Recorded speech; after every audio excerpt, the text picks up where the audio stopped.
time I find these beds here, I'm always looking for hair.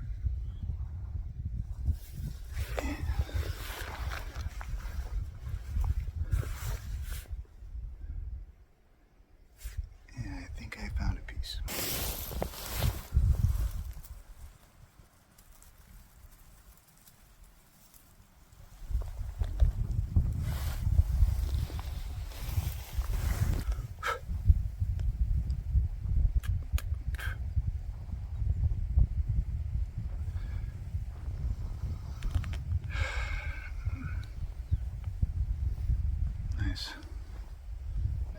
Nice little piece of fur here to add to my collection.